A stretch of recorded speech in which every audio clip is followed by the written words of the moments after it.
YouTube video का intro script. नमस्कार मित्रों, शुभ संध्या।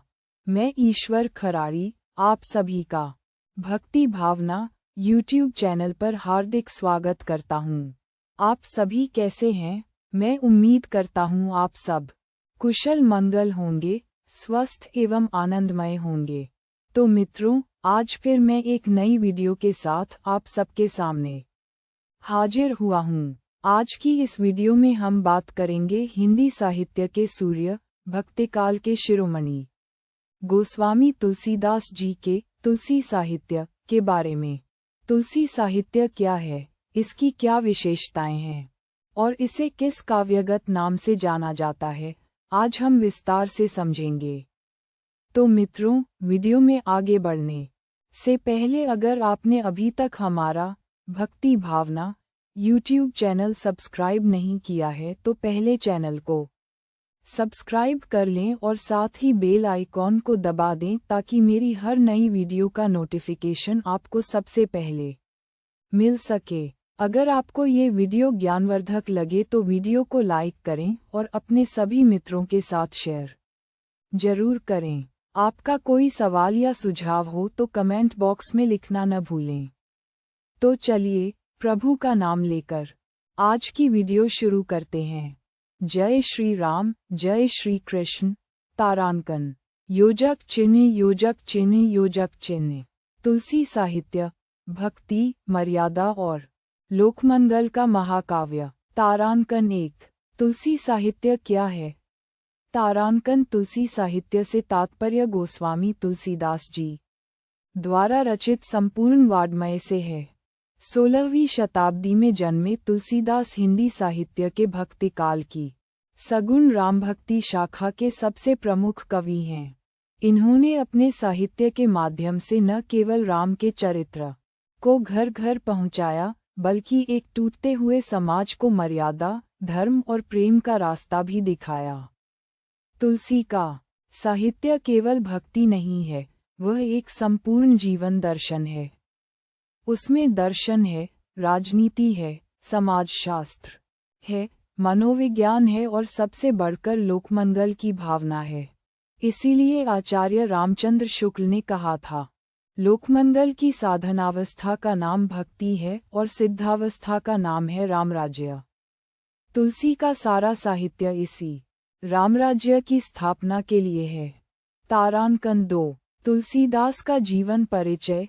संक्षेप में जन्म 1532 ई. राजापुर, बांदा, उत्तर प्रदेश। मृत्यु 1623 ई. 80 घाट, काशी। गुरु नरहरिदास जी। पत्नी रत्नावली। कहा जाता है कि पत्नी की फटकार, लाज न आए आपको दौरे आए हूँ नाथ। सुनकर तुलसी के मन में वैराग्य आया और वे राम की भक्ति में लीन हो गए।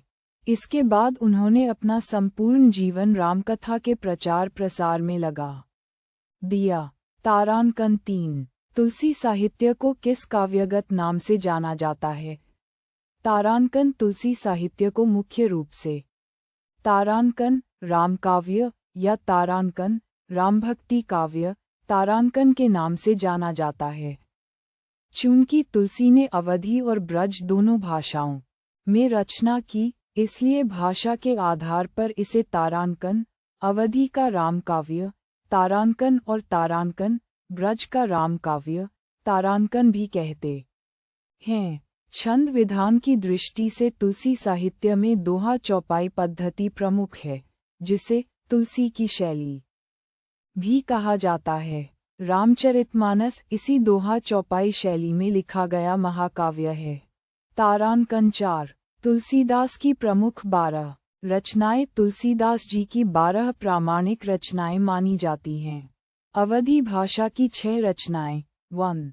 रामचरितमानस 1574 ई. महाकाव्य, 7 कांड, दोहा चौपाई शैली। 2. रामलला नेहछु, सोहर छंद में राम के जनेऊ संस्कार का वर्णन। 3. बरवे रामायण, बरवे छंद में संक्षिप्त रामकथा। 4. पार्वती मंगल, सोहर छंद, शिव पार्वती विवाह प्रसंग। 5. जानकी मंगल, सोहर छंद, राम जानकी विवाह प्रसंग। 6. दोहावली नीति, भक्ति और ज्ञान के दोहे, ब्रज भाषा की 6 रचनाएं। 7. कृष्ण गीतावली, कृष्ण की ब्रजलीलाओं का वर्णन। 8. गीतावली, पद शैली में राम कथा। 9. कवितावली, कवित्त सवैया छंद, कलिकाल का वर्णन प्रसिद्ध है। 10. विनय पत्रिका 279 पद, राम को लिखे गए विनती के पत्र। 11. वैराग्य संदीपनी, संतों के लक्षण और वैराग्य का महत्व। 12. हनुमान बाहुक, हनुमान जी की स्तुति, बाहुपीड़ा के समय लिखी गई। इनके अलावा हनुमान चालीसा भी तुलसी रचित मानी जाती है और ये लोक में सबसे ज्यादा प्रचलित है। तारांकन 5. रामचरितमानस, तुलसी साहित्य का मेरुदंड रामचरितमानस को जनमानस की गीता कहा जाता है। इसकी रचना अयोध्या में सरयू नदी के किनारे 1574 ई में शुरू हुई। इसमें 7 कांड हैं: बालकांड, अयोध्याकांड, अरण्यकांड, किष्किंधाकांड, सुंदरकांड, लंकाकांड और उत्तरकांड। मानस की विशेषताएं। तारांकन 1. तारांकन समन्वय की भावना, शैव वैष्णव, सगुण निर्गुण, ज्ञान भक्ति का अद्भुत समन्वय। 2. लोकभाषा, संस्कृत की जगह अवधी में लिखा ताकि आम आदमी समझ सके। 3. मर्यादा का आदर्श, राम को मर्यादा पुरुषोत्तम के रूप में स्थापित किया। 4. सामाजिक चेतना, ढोल गंवार शूद्र पशु नारी जैसी पंक्तियों को संदर्भ में समझना जरूरी है।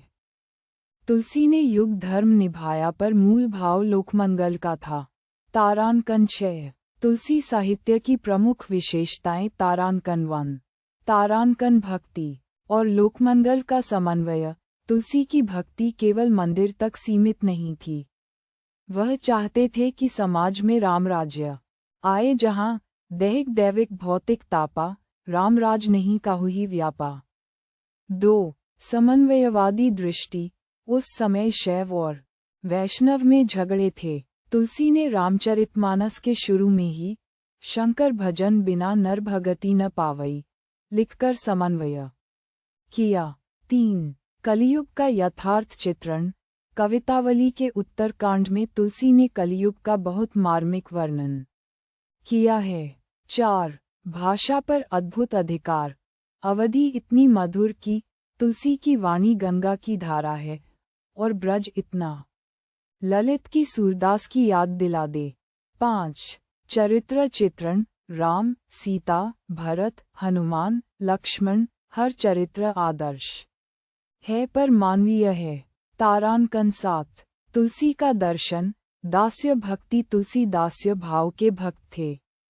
वे खुद को राम का दास मानते थे। विनय पत्रिका में तो उन्होंने राम को मुकदमा तक दायर कर दिया कि हे राम, आपने मुझे अपना लिया है तो अब मेरी रक्षा करना आपका धर्म है। उनका मानना था कि कलियुग में केवल राम नाम ही तारणहार है। कलियुग केवल नाम आधारा, सुमिरी नर उतर ही पारा। तारांकन 8. आधुनिक युग में तुलसी साहित्य की प्रासंगिकता। तारांकन 1. मूल्य शिक्षा, आज जब परिवार टूट रहे हैं, तुलसी का राम भरत प्रेम, राम का पितृ प्रेम प्रेरणा देता है। 2. प्रबंधन सूत्र, राम का शासन, सुग्रीव से मित्रता, विभीषण को शरण, ये सब आज के मैनेजमेंट के सूत्र हैं।